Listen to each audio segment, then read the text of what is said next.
Hey guys, welcome to another episode of Coach Adam's comment section where I review your comments, answer your questions in the comment section. We got a lot of good questions that came in today. And the first question comes in from My World in Shadows. Is there any way to know how a person will look once his or her physique is leaned out and then filled out? Is this equivalent how they will look when they are full but with fat? What in the are they asking? Is there any way to know how a person will look once their physique lean out and then filled out? Is this equivalent to how full but with fat? Okay. Next question comes in from Leah Alexandra. Leah Alexandra says, great video. Thanks, Leah. Could you do a video about how to set up your workout plan? Example, sets, exercises, how to change things each week, etc. So this is a tough question because there's a ton of variables. So I can't, unfortunately, give a straight answer on this because it's going to be so unique to the person. And that's where like individualized coaching comes in, of course. But the things you have to take into consideration is someone's exercise ability, their ability to recover, how long they've been working out, their current calories. So let's just give you the extremes as an example. Let's say someone has been working out for 3+ years. You know their hormones are exactly where they need to be. They can recover from hard workouts. They've been working out hard for a long period of time. And they have adequate calories to recover from hard workouts. Well, that person you could pretty much max out. Give them 6 days a week of working out, an hour of intense workouts. They have calories to support it. They're getting good sleep. Their hormones are good. Like that's a perfect scenario for someone to give them. And on someone like that, you could push them 20, 24, even some of these people, 28 sets of an exercise 6 days a week.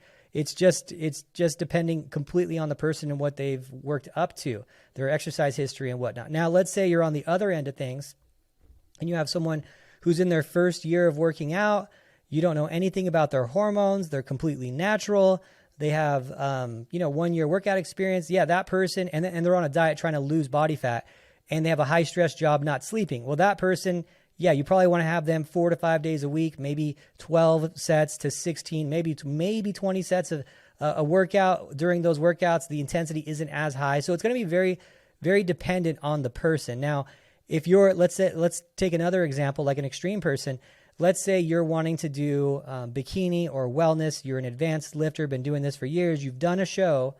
And now what you want to do in that scenario is you want to look at that person's physique after they competed, what they look like when they fully leaned out, and then very specifically look at the areas of weaknesses on their physique, the areas that need most improvement, and really go through a phase of just targeting those areas that need the most improvement and then maintain the other areas so you can bring proper balance. So let's say someone has awesome shoulders, but they have no tie-ins, right? Well, we would give them in that scenario maybe just 1 day of shoulders a week just to maintain the shoulders, just a light pump, and then go after the glutes, maybe even 3-4 times a week on the glutes and try to force those improvements on those lagging body parts until we bring her into perfect balance. She does another show. We look at her when she's fully leaned out again and say, okay, now where are the issues? Create a plan, execute that plan for X number of weeks. And with these bikini workouts, the bikini workout, just so you guys know, these aren't health and fitness workouts. You're not going into the gym and getting a new workout each time. When you're doing these very advanced bikini sculpting workouts, you might be on the similar workout format for a very long period of time. I mean, I have some girls who've been doing similar workout formats for months, 6 months or so, because they're focusing on the same key areas. You could look at someone like Ashley, for example. She's been focusing on shoulders for the last year and a half in a very similar format, going after it, just working hard.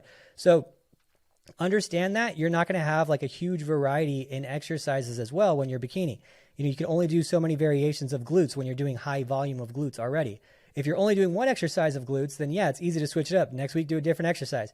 But when you're doing high volume glutes, and you're doing 5 different exercises, and there's only 7 available, you're going to be doing very similar formats. So that's something you're going to have to accept and get used to because it does become a little repetitive and mundane to go through these advanced bikini workouts. So that's something that a lot of people have to understand because they're used to these health and fitness workouts where they get a new workout each time they go to the gym, especially like CrossFit people. They're like, oh, I'm time for a new workout. Whatever's the workout of the day today. No, it's going to be very similar for a longer period of time because you have the same areas that you're trying to focus on to look a very specific way on that bikini stage. So just take that into account too. So very different for everyone. And that's where I'd say, talk to a coach, look at your history, go over your history with the coach, talk to them about how your strength is going up or down. Are you in a diet phase? Are you in a gaining phase? So a lot goes into that one. Next question comes in from Natalie Wilkerson.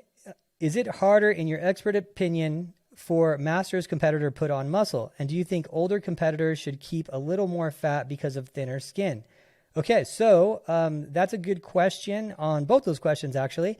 Now, first we have to go into, is it harder for a masters competitor to build muscle? So the fact is there's no physiological reason why it would be harder for a masters competitor to put on muscle than, let's say, a 20-year-old to put on muscle. The main difference is, and where you run into this big kind of misconception, is that when people get older, they say, oh, when I hit 30, when I hit 40, I just started putting on body fat. It was just hard for me to stay lean.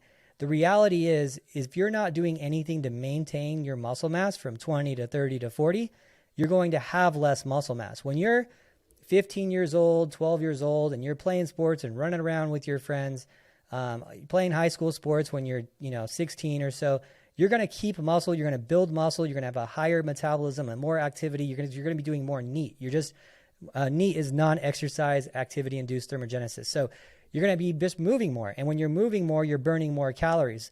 You have more muscle because you're moving more. You have more muscle because you're doing more sports, right? Now you hit 30 years old, 40 years old, you're not doing that anymore. You're sitting in a chair, working from a desk. You're not moving as much. You're not doing anything to maintain lean mass. And because of that, yes, you burn less calories, and yes, you continued eating the same as you did when you were 20. And now you're in a caloric surplus, even though you're eating exactly the same as you did when you were 20, but you're moving less and you have less muscle because you're playing less sports, you're doing less activity. So that whole thing is a myth. You want to, if you're maintaining your muscle mass, you're going to maintain your metabolism for the most part all the way into 40. Now, the hormonal part of it is, yes, you're going to have less growth hormone output when you're 40 than when you're 12, obviously, because you're growing still when you're 12 sometimes you're 25. So your growth hormone levels will go down.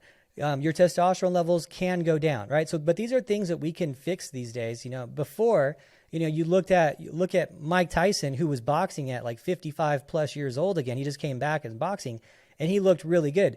Now, if you look at, someone trying to do that 50 years ago, trying to box at 55, that would have been a mess. But the difference is we have the science now. We have doctors that can look at your hormones. You can maintain your hormones the same when you're 25, when you're 55. And that's going to be the two biggest reasons. One is your hormones start going down a little bit, like your growth hormone, testosterone, things like that.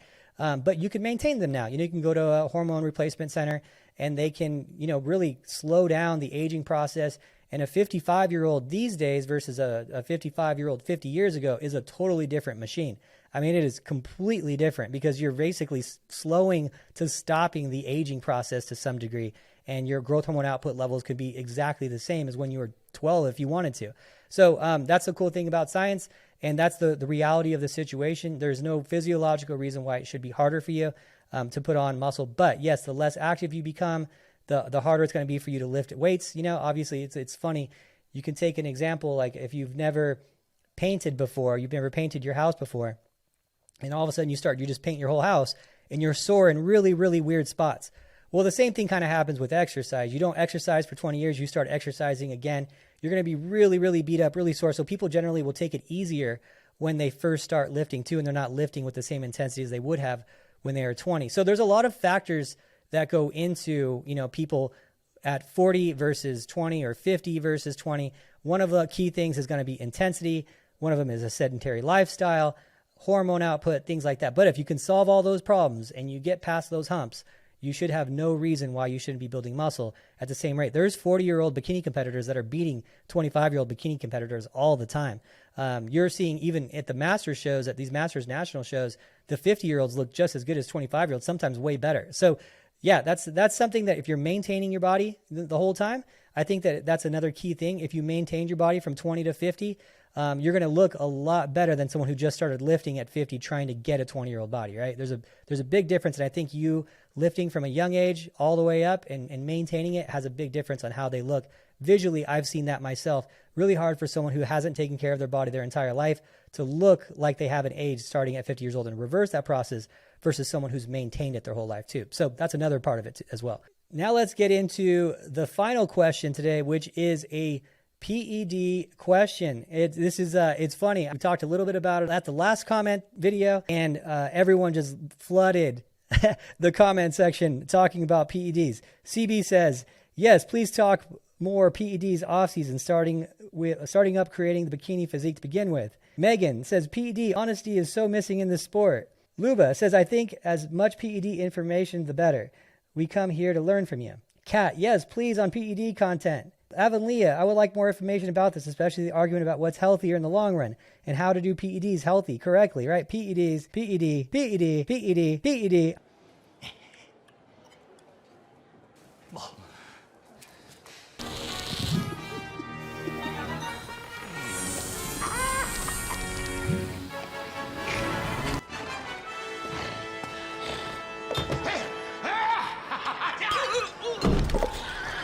I mean, I think I had like 30 comments just on the PED stuff. Okay, you guys in the drugs, I get it. Jeez. So, all right, let's get into it. It's becoming more of a topic and an open, less taboo thing, especially as bikini is getting more muscular, fuller. It is really difficult for the average person to do well in bikini without some sort of assistance. But here's the thing about PEDs, guys, and this is funny, is after I posted, just a little bit about talking about the subject, everyone was asking me, I got a lot of DMs asking me for like protocols and whatnot. Here's the thing, guys. If a coach is giving you a PED protocol starting at 16 weeks out, like get rid of that coach. PEDs is the same as a nutrition plan. It should adjust based on how your response is, okay? So you can't look at someone at week 16 weeks out and say, okay, here's your protocol. You're going to look great at the end of this, right? That's not how these things work. It's very step by step. It's very day by day. It's very hormonal. It's very much in response to how you're looking. Sometimes you're going to do things. Sometimes you're not going to do things. I've heard all these crazy stories. I've heard of there's a coach, a popular coach out there giving girls Winstrol at 25 milligrams a day, 16 weeks out. That girl at the end of that's going to start having a jawline, going to start having some chin hair growth. And there's a lot of ways to avoid these things. Like, so if someone's saying, hey, Winstrol, 16 weeks out, 25, and you're a bikini girl, like that is absolutely not necessary. There's some other divisions that require more, bigger drug use. And one of the questions I got too that I do want to be real about is I have a girl who messaged me and said, is it possible to be a natural wellness competitor? Okay, that is not possible. All right, there is not going to be a natural top wellness competitor ever unless they dramatically change the division. That is too much muscle for the body to hold naturally. It's too lean, too hard, too dense for you to hold naturally. Are there natural bikini competitors? Yes, absolutely. That's the only division left in the sport where you could be natural. Men's physique, sorry guys, same thing. They're too big, they're too lean, they're too muscular.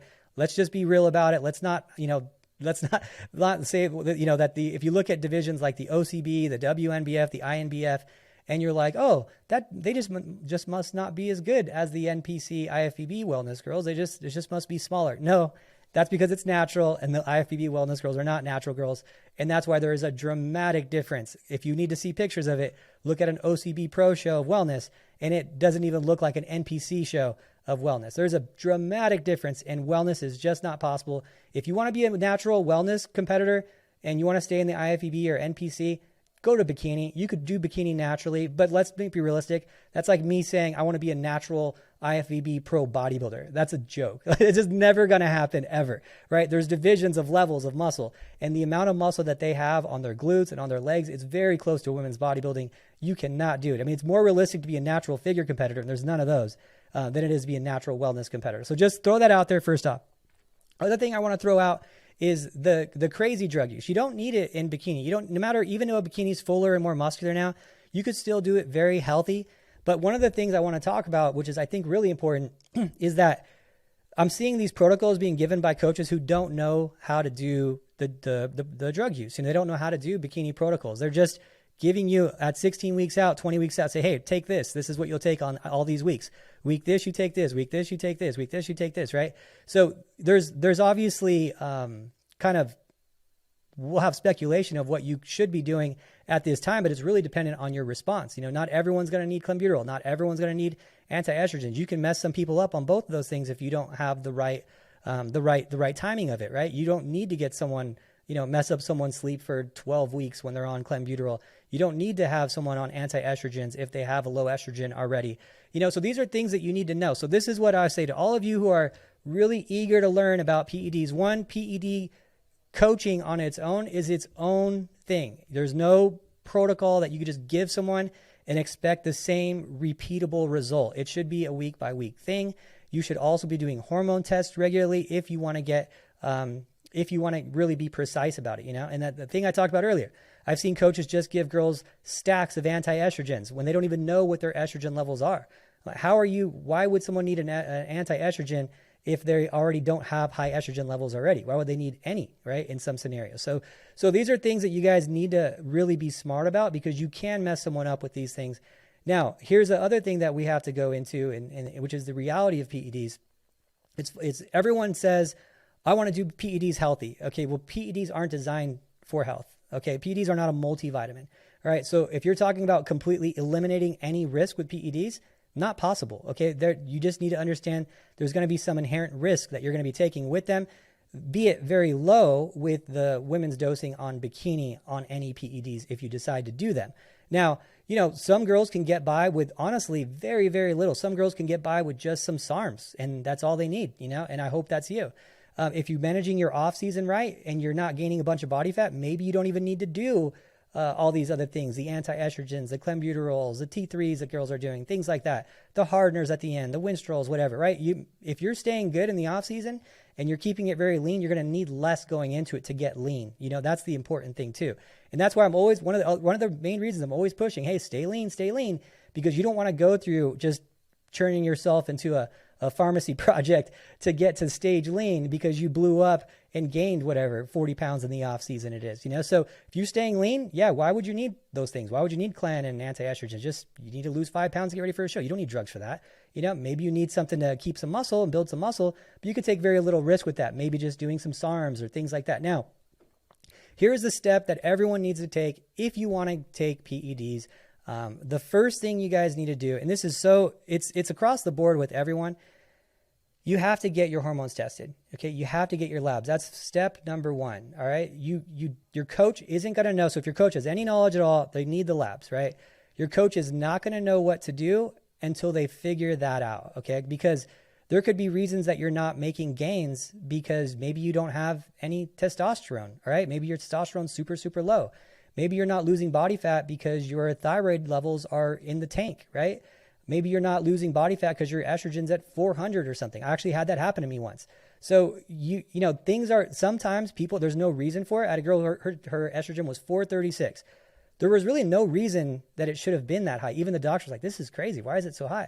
They started her on a low dose of anostrozole to bring it down, started losing body fat right away, right? Didn't need any extra PEDs. That was under doctor supervision, right?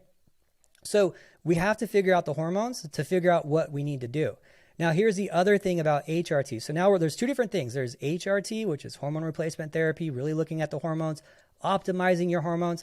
I've been on HRT since I was 30. I'm 40 now, so 10 years I've been on HRT. I'm on a very low dose of testosterone because my testosterone was it wasn't crazy low, but it was pretty low. It was at 312, and now I'm managing right around 850 or so, good healthy amount. I feel better on it. I sleep better on it. I recover good. I can still stay strong. Everything feels good. I have high energy. These are some of the things. Now, one thing that I would start off with everyone, and I think I'll do this in segments and go into different drugs and different SARMs and things like that and go more in depth into those things. But you need to understand before I go into all these things is that there's no such thing as a protocol that you have 16 weeks out where we just say, okay, do this. That's going to be coaching as well, where we say, okay, hey, you're a little bit behind on your body fat. I didn't want to have to do whatever clan, but let's start maybe considering clan. That's always going to be the athlete's choice. The coach should never, ever say, hey, you do this. That's not how it works. The coach gives you suggestions, says, here's what the common practices are. At this stage, if you wanted to add clan, do it. It's up to you. I don't want to see people out there blaming the coach. Oh, the coach having it. It's always your choice. Do your research. Anything I say, research it, double check it, triple check it, right? So the first thing you guys need to do, check your hormones, okay? And now here's something that we need to talk about HRT and the biggest concerns that we have with PEDs. The biggest concern females are going to have, especially Bikini. Bikini is not going to take a lot of drugs no matter what.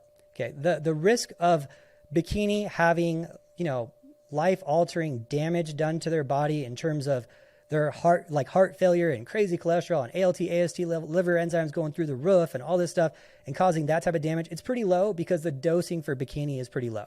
That's the one benefit of Bikini.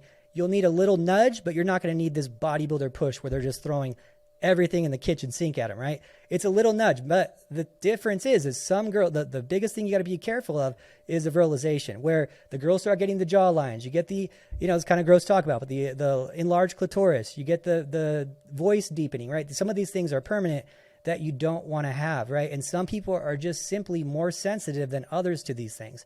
It can happen with very low doses of just HRT, right? So the first thing I do with clients is I say, okay, you want to use PEDs because you want to get to the next level. Great. Let's first see where you're at internally. Let's get your hormones tested. Let's get your labs tested. And here's where we see the initial work. This is how it was explained to me once by Dr. Ramos, who's a mentor of mine in learning the human body from the hormonal aspect. And what he was really good at explaining to me was, you might be driving this good looking Ferrari, this awesome car. It looks awesome. But then you open the hood and you're like, hey, there's a Hyundai engine in there. Why is there a Hyundai engine in there? So you want to be driving a Ferrari with the Ferrari engine, and we have to make sure that engine is running perfectly smooth before we worry so much about the Ferrari body, right? We got to get the engine smooth. So HRT, that's the first step. Figuring out where your hormones are the first step. Go on, let's see where your hormones are at. I've had a couple girls that were really low in testosterone. I had one girl who was at 3 testosterone, right? And now if we're looking at where your testosterone should be for a woman, 3 is, we're talking 15 times lower than it should be just on a natural basis. Most women are hanging around the 40 range, 40, 50 range. I would say most that I see just naturally just test are in that 30, 35 range. And if you want to look at the test, it will say testosterone, whatever, 30 NGDL. And so if you have your labs, that's what that reference is. When girls are on a lot of, taking anabolics, I try not to have their testosterone super high because you're compounding androgens at that point, and the likelihood of virilization happening is a lot higher. But if you're a woman and you have a 3 on your testosterone, which has happened to me in the past, and you're not feeling very good, and your whole life you've had really low testosterone, and you're like, I'm just going to do HRT and nothing's going to happen. Not true. Okay. Even on HRT, things can happen. For example, I had a girl at 3 and they put her up to 40 on her testosterone levels, right? So remember, 3 to 40, even though 40 is still in the natural where your body should be producing levels and it's not excessive in any way, to that woman was still 13 times more than her body was used to, right? That's where she should be. But is she going to get some voice changing? Is she going to get some slight virilization and things? I don't know. It's very case by case. On that particular girl, she had a little bit of her voice get a tiny bit changed.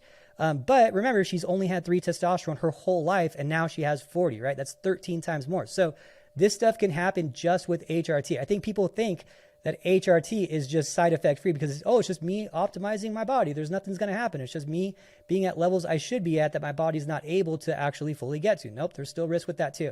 So all these things need to be monitored. You need to be monitoring any side effects. But the first thing everyone needs to do, make sure that all of your levels are where they need to be before you even consider going on anything additional. And that's where the biggest mistake is in our industry right now, is coaches are just giving girls protocols, giving girls anti-estrogens. They're giving her protocols at 16 weeks out saying, hey, this is going to work. How would you know it's going to work? You don't even know where their hormones are at. You don't know what they look like when they're 6 weeks out because you're giving it to them 16 weeks out. Why are you sticking to that? This is its own science on its own. And when I was a young bodybuilder, and I will give you a little bit of insight to Coach Adam here, which is probably not my proudest moment. But when I was a young bodybuilder, I was super into it. I knew nothing about this stuff. I started working at supplement stores at 16 years old. I actually did my first cycle at 14 years old. Pretty crazy, right? I mean, there's no reason I should have been touching this stuff. I was just obsessed. I grew up in Venice Beach, environment, and it is what it is. Obviously didn't do it right. And then I started reading these books called the Anabolic Review, and every year there'd be a new one. I learned about cycles. I started talking to bodybuilders. That's how I kind of got my foot in the door. I thought it was so cool that the bodybuilders were coming to me for questions, right? I was like, oh, this is cool. I'm 16. I'm hanging out with the cool bodybuilders because I'm explaining to them these things. So I started learning at a very young age on it. But I did it wrong, and I don't want any of you guys to do it wrong too. No one should be doing it too early. Make sure you're getting close to, if not reaching, your natural potential before you consider these things. And also, the first thing everyone should do is test their hormones. Make sure they get a full lab panel to see if that's the reason you're not getting to that level of your bikini physique, because that could be it alone. There are natural bikini athletes out there. A lot of them are optimized and doing HRT, but it is very possible in bikini, but only bikini. Let's not fool ourselves and say wellness. Not going to happen in wellness, guys. It's just the reality of things. So anyway, long rant on that one. Hopefully you guys learned a thing or two, but the main thing is that I always see being consistent. A young bodybuilder, they never ask a bodybuilder, hey, are you taking a multivitamin? Hey, are you taking this? They say, hey man, what's your cycle like? I mean, the cycle is not going to work if your calories aren't right, your workouts aren't right, if you're not taking in the right supplements, like you're not digesting protein the best way, your digestion's off. All these things need to be set up before you consider this thing. But all the young bodybuilder wants to ask the bodybuilder is, what's your cycle like? And they're like, oh, and if the bodybuilder said, oh, I take a multivitamin in the morning, I take some fish oils, the digestive enzymes, nobody cares about that. All they want to hear about is the drugs. They think the drugs are doing it. It's the setup, the supplements, the being set up properly, making sure your hormones are already good, making sure that everything's staying healthy, and then you can consider these things. So that's my first step. There's no magic pill. Anyway, long rant. I want to make sure that people are doing this one right. I guess we're going to be more open about it in the industry now. So whatever, I'll just go for it. So thank you guys for watching. Remember, keep those comments coming in the comment section. I will be doing these videos once a week. Leave your comments in this one if you have any questions, and I'll go over them next week. Thank you guys so much for listening to Coach Adam's comment section. I'll talk to you guys next week.